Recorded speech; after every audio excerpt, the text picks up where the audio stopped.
my husband told his friends. I doubt this joke of a marriage will survive another year. She's nowhere near my level. They laughed, proud of him. I smiled and said, why wait a year? Let's end it today. Then I walked out. That night, his best friend sent a message that made my breath catch. I stood behind the quartz island of our penthouse kitchen, holding a tray of hors d'oeuvres like a servant in my own home. Through the floor-to-ceiling glass, the city of Seattle glittered below us, a skyline I had helped design. But inside the air was toxic. Cooper was holding court with 3 men in expensive suits, men he called investors. I wasn't his partner tonight. I was the help. And he had just announced my expiration date. Drop a comment and let me know where you're listening from and what time it is for you right now. I'd love to know who's part of our community. Cooper was pointing at the holographic blueprint displayed on the smart screen, claiming he solved the wind load issue on the Skyline Tower. He was wrong. The math was off by a factor of 3. If they built it his way, the atrium would collapse in a stiff breeze. I didn't scream. I didn't throw the tray. Structural integrity is about absorbing pressure, not breaking under it. I walked into the living room, placed the appetizers on the coffee table with a soft click, and looked him in the eye. The lateral bracing is insufficient, Cooper, I said, my voice cutting through their laughter like a laser cutter through steel. You forgot to account for the sheer force on the 20th floor. It's not a masterpiece. It's a death trap. The silence was absolute. The investors stopped laughing. Cooper's face turned the color of raw brick. I didn't wait for a rebuttal. I turned around, walked out the front door and got into my car. I didn't pack a bag. I didn't need clothes. I needed my intellectual property. I drove straight to the Vista Arch headquarters. The city was asleep, but my mind was running calculations at 1,000 miles an hour. This wasn't a marital spat. This was a hostile takeover attempt, and I was the CEO. I swiped my badge at the secure entrance. The beep was the only sound in the lobby. I took the elevator to the top floor, the nerve center of the firm I had built from a drafting table in a studio apartment to a $75 million powerhouse. I sat down at my terminal. The glow of the monitors was the only light in the room. Cooper thought he was the face of the company because I let him be. I preferred the drafting board. He preferred the golf course. I thought it was a partnership. I provided the genius. He provided the charm. But charm doesn't keep a skyscraper standing. Math does. And Cooper was bad at math. I logged into the mainframe. My fingers flew across the keyboard. First, I accessed the admin protocols. I located Cooper's user profile. It was bloated with access privileges I had granted him. Financials, client lists, the master CAD files for the Skyline project. I didn't feel sad. Sadness is a luxury for people who aren't being embezzled. Felt precise. I initiated the lockout sequence. One by one, I stripped his permissions. Access to accounts receivable was denied. Access to the Skyline source files was denied. Access to the company credit lines was frozen. It was 2 a.m. I was systematically severing his digital limbs. He would wake up tomorrow morning not as the director of business development, but as a man with a fancy title and a laptop that was effectively a paperweight. Finally, I changed the biometric encryption on the server room itself. Only my retina scan would open the door. I sat back, the hum of the cooling fans the only sound in the room. I had just fired my husband from his own life, and he didn't even know it yet. I pulled up the security logs to see what he'd been downloading. And that's when I saw it. The transfer history. Gigabytes of data moved to an external drive 3 days ago. He wasn't just bragging to friends. He was preparing to sell me out. Took a breath.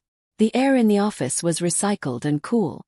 I looked at the model of the Skyline Tower standing in the corner, a glass and steel spire that was supposed to be our legacy. Now it was just evidence. I opened a new file and started typing. It wasn't a resignation letter. It was a forensic audit of every hour he had billed, every expense he had claimed, and every idea he had stolen. If he wanted a war, he was going to get one. But he brought a knife to a drone fight. I was the architect. I knew where all the bodies were buried because I had poured the foundation myself. I sat in the silence of the 44th floor, surrounded by the ghosts of my own ambition. The office was dark, save for the blue light of my monitor and the city grid glowing below. I looked at the scale model of the Skyline Tower. It was beautiful. It was perfect. And it was the reason my marriage was over. For years I had told myself we were partners. It was a lie I constructed with the same care I used to design skyscrapers. I convinced myself that his charm was the mortar that held my bricks together. But looking at the forensic audit on my screen, the numbers told a different story. Cooper paid himself a salary of $850,000 a year plus bonuses. I took a minimum draw, reinvesting everything else back into the firm to buy better software, to hire better talent to keep the lights on. While I was pulling 80-hour weeks, sleeping on the leather couch in the break room to make deadlines, he was networking. Networking on the golf course. Networking in private jets. Networking in bed with other women, if the credit card receipts were any indication. I spun my chair around to face the window. Why did I stay? That was the question everyone would ask. Why did a woman who could calculate the wind resistance of a suspension bridge fail to see that her husband was a parasite? It wasn't because I was blind. It was because I was occupied. There is a concept in engineering called the load-bearing wall. It is the singular element that holds the structural integrity of the entire building. If you move it, the roof caves in. For 5 years, I was the load-bearing wall of our life. I was holding up the mortgage, the company payroll, his ego, and our public image. When you are supporting that much weight, you don't have the luxury of looking down. I was so focused on keeping the ceiling from collapsing on top of us that I didn't notice Cooper was in the basement with a sledgehammer, chipping away at the foundation. It wasn't weakness. It was simply physics. I was trapped by the very stability I provided. I thought I was building a legacy, but I was just building a cage, and I had handed him the key. But gravity works both ways. If you remove the load-bearing wall, the house falls down. But if the wall decides to walk away, the house doesn't just fall, pulverizes everything inside it. I turned back to the screen. The sadness was gone, replaced by a cold, hard clarity. I wasn't just a wife scorned. I was the architect of this entire reality. And if I built it, I could condemn it. My phone buzzed on the desk. It was an automated alert from the server. Unauthorized access attempt. Admin login, Cooper. He was awake. He knew. I watched the red text flash on the screen. Access denied. He would be panicking now. The charm wouldn't work on a firewall. He was realizing that without me, he was just a man in a suit standing in a room he didn't own. I didn't smile. This wasn't a game. It was a demolition. I picked up my phone and dialed the one person I knew would be awake at 3 a.m. Michelle, I said when she answered, her voice gravelly with sleep. It's Megan. I need you to file a patent interference claim. And I need you to draft a cease and desist. Not for a divorce. For corporate espionage. I hung up and looked at the Skyline Model 1 last time. It was time to show Cooper the difference between drawing a building and actually knowing how to keep it standing. The sun was just beginning to bleach the sky gray when the first email hit. It wasn't a text to me. It was a company-wide blast. Cooper had BCC'd the entire board of directors, the senior partners, and even our major vendors. I read it on my phone as I walked into the lobby of Michelle's law firm. The subject line was urgent, leadership transition and compassionate leave. Dear team, it is with a heavy heart that I must announce Megan is taking an indefinite leave of absence.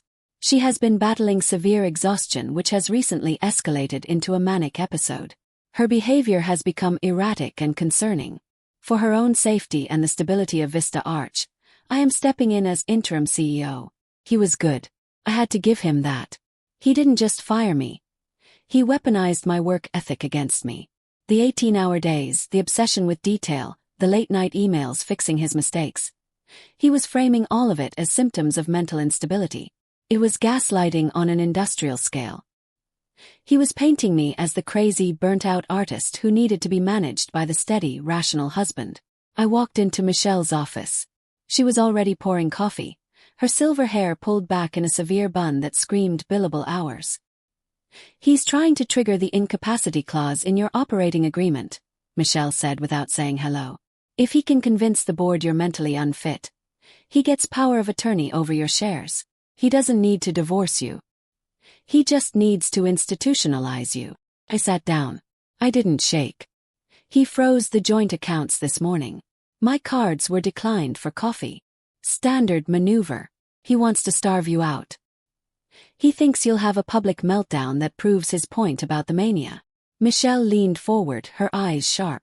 So, tell me you have something better than, I'm not crazy, he's a liar. Because in a boardroom, The loud man in the suit usually wins that argument. I reached into my bag and pulled out a thick document. It wasn't a design sketch. It was a government filing. Cooper thinks the Skyline project belongs to Vista Arch, I said, sliding the papers across the mahogany desk. He thinks it's company property, which makes it community property. Michelle opened the folder. Her eyes scanned the pages, and a slow, shark-like smile spread across her face.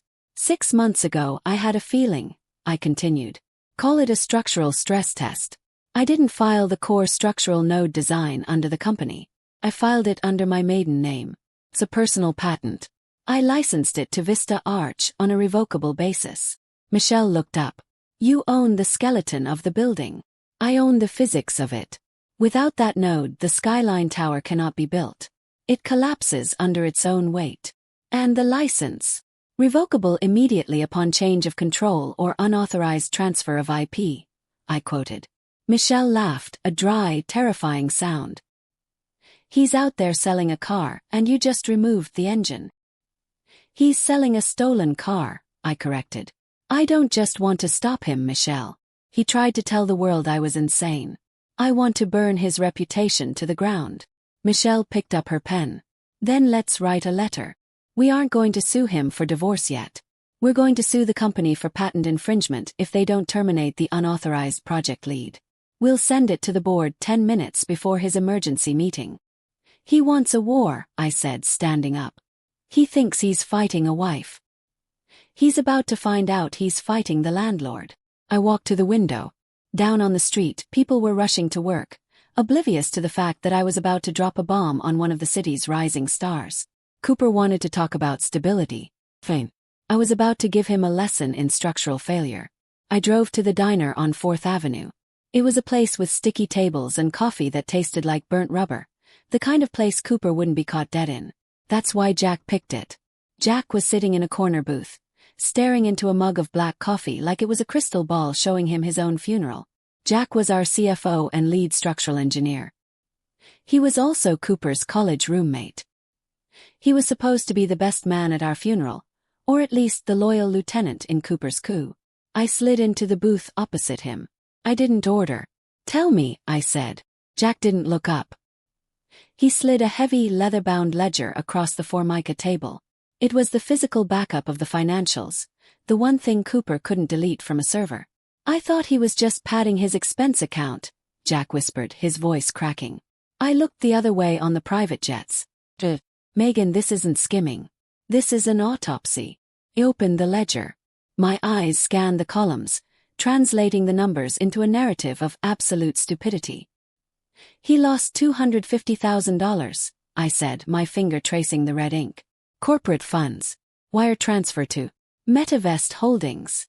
NFT real estate, Jack choked out. He bought digital land, Megan. He spent $250,000 of our operating capital on imaginary castles in the cloud because some guru on Twitter told him it was the future. The value went to zero in 3 days.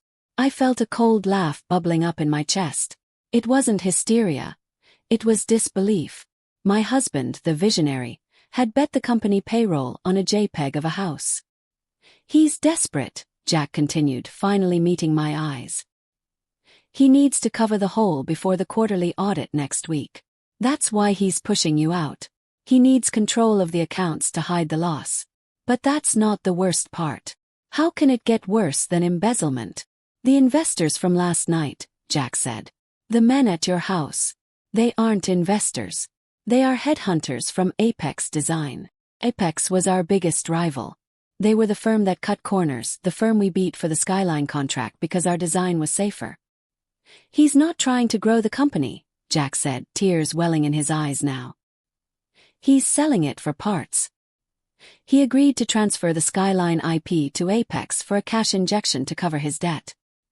He's selling your life's work to the competition for pennies on the dollar just to stay out of jail. It wasn't just betrayal. It was corporate espionage. Cooper wasn't just a bad husband. He was a criminal. He was going to strip mine my genius to pay for his gambling addiction. Why are you telling me this? Yes. You're his friend. I'm an engineer, Jack said, straightening up. I build things that stand up. He's trying to knock it all down. I have a mortgage, Megan. If he sells Skyline, this firm goes under. I'm not going to prison for his ego. I took the ledger. It was heavy like a brick. A brick I was going to use to smash Cooper's glass house. You're going to testify, I said. It wasn't a question. Jack nodded. Just tell me when. Tomorrow morning, I said, standing up. Board meeting. 9 in the morning. Don't be late. The boardroom of Vista Arch was designed to intimidate. Floor-to-ceiling glass, polished concrete. A table made from a single slab of reclaimed walnut. It was a space that screamed power. Cooper sat at the head of the table. He looked the part. The suit was tailored, the hair was perfect. The expression was a masterpiece of somber concern. The board members, 5 serious people who controlled the destiny of my firm, were listening intently. I stood outside the glass doors, invisible to them, watching the performance. It breaks my heart to have to do this, Cooper was saying, his voice catching perfectly. Megan is. She's not herself. The mania has taken over. She's working 20-hour days, obsessing over details that don't matter, sending incoherent emails at 3 in the morning. I've tried to get her help, but she refuses. For the sake of the Skyline project, for the safety of this company, I am asking for an emergency vote to remove her as CEO. He wiped a non-existent tear from his eye. It was a brilliant performance. He was painting my competence as insanity. He was turning my dedication into a diagnosis. The board members looked at each other. They looked worried. They were about to raise their hands. Open the door. I didn't slam it. I didn't shout. I walked in with the rhythmic click-clack of my heels on the concrete, a metronome of impending doom. I was wearing a white suit, sharp as a scalpel. I held the ledger in one hand and Michelle's legal filing in the other. Megan, Cooper said, standing up. His face a mask of fake concern.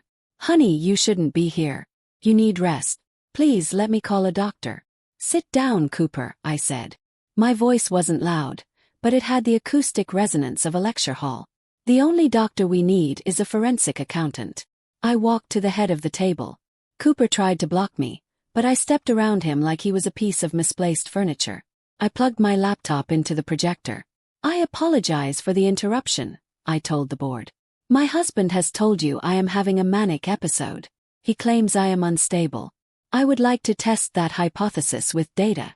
The screen flickered to life. I didn't show them emails. I showed them the math. Slide 1, I said. The patent for the Skyline structural node. Filed 6 months ago. Owner Megan Vance. Not Vista Arch me. Personally. The board members sat up. Cooper froze. This design is the skeleton of our flagship project, I explained. And as of this morning, I have issued a cease and desist to Vista Arch. If Cooper remains in any leadership capacity, I revoke the license. The Skyline project becomes a pile of unbuildable glass. She's bluffing, Cooper shouted, his cool facade cracking. She's crazy. This is exactly what I'm talking about. Slide 2, I continued, ignoring him. A wire transfer of $250,000 to Metavest Holdings. Corporate funds used to purchase non-existent digital real estate. Value today 0. A gasp went around the room. The chairman of the board looked at Cooper with eyes like flint. And finally, I said, looking at Cooper, the sale agreement with Apex Design. I threw the document on the table. He isn't saving the company. He is selling our proprietary technology to our direct competitor to cover his theft. Cooper was sweating now. He looked at the board, desperate. She's lying. She cooked the books. I'm the visionary here. I designed Skyline. She just draws what I tell her. Stop. The room went silent. This was it. The moment where merit met charisma. You designed it? Asked softly. Yes, Cooper yelled. It's my concept. My vision. I turned to the whiteboard. Picked up a marker. I drew a simple diagram of the Skyline node. I turned to him. Cooper, I said. What is the load-bearing ratio of the primary truss given a wind shear of 120 miles per hour? It was a fundamental question. A first-year architecture student could answer it. If he designed it, he would know it like his own name. Cooper opened his mouth. He looked at the board. He looked at me. It's substantial, he stammered. It's adequate for the vibes of the building. The vibes, I repeated. It's a variable, he shouted. It depends on the materials. It is a constant, I said coldly. The ratio is 1.4 to 1. If it were any less, the building would collapse. If you had designed it, you would know that if you build it your way, you kill 3,000 people. I looked at the board. He doesn't know the math. He never knew the math. He is a facade. And I am done holding him up. The chairman stood up. He didn't look at Cooper. He looked at security. Escort Mr. Morrison out. And call the police. We need to report a theft. Cooper lunged toward me, grabbing my arm. You can't do this. I made you. You're nothing without me. Security grabbed him. I didn't flinch. I looked at his hand on my sleeve like it was a stain. I designed the building, Cooper, I said. You were just the scaffolding. And the building is finished. I watched from the window of the 44th floor as they led him out to the squad car. He looked small from up here. The Tom Ford suit looked like a costume. The swagger was gone, replaced by the slump of a man who realized he had no foundation. For years I wondered how he did it. How he walked into rooms with nothing but a smile and walked out with contracts I had to fulfill. I used to envy that confidence. I used to think he had some magic I lacked. But watching him being shoved into the back of a police cruiser, I realized the truth. It wasn't magic. It was alone. There is an illusion of power that comes from an empty wallet. When you have nothing of value inside you, no skill, no integrity, no substance, you have to project value on the outside. You have to be loud. You have to be shiny. You have to convince the world that the empty box is full of gold. Cooper's entire identity was a lease. He leased his confidence from my competence. He leased his lifestyle from my labor. He leased his reputation from my silence. He strutted because he knew I was there to catch him. He was brave because he knew I was the safety net. He mistook my support for his own strength. But the lease had expired. The eviction notice was served. And without me to reflect his light, he was just a shadow in an empty room.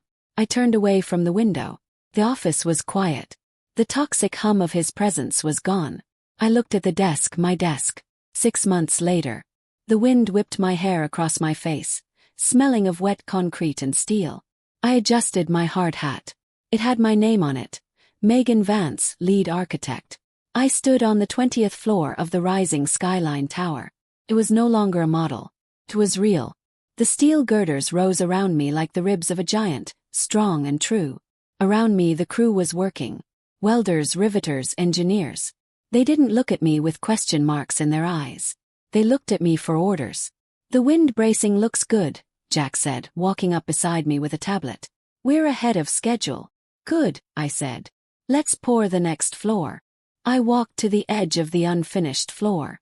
There was no glass yet, just the open air and the drop. I wasn't afraid of heights. I knew exactly how much weight the structure could hold because I had done the math myself. I looked out at the city. It was a mess of potential, a grid of stories waiting to be built. We spend so much time trying to fit into the blueprints others draw for us. We try to be the supporting wall, the decorative arch, the quiet foundation. We let people who can't even mix cement tell us how to build our lives. But you are the architect. You own the patent to your own existence. If the structure is toxic, condemn it. If the foundation is rotten, dig it up. Don't be afraid to tear it all down. Because the view from the building you design yourself. It's worth every hour of the demolition. So pick up the pen, draw the line, and build something that stands.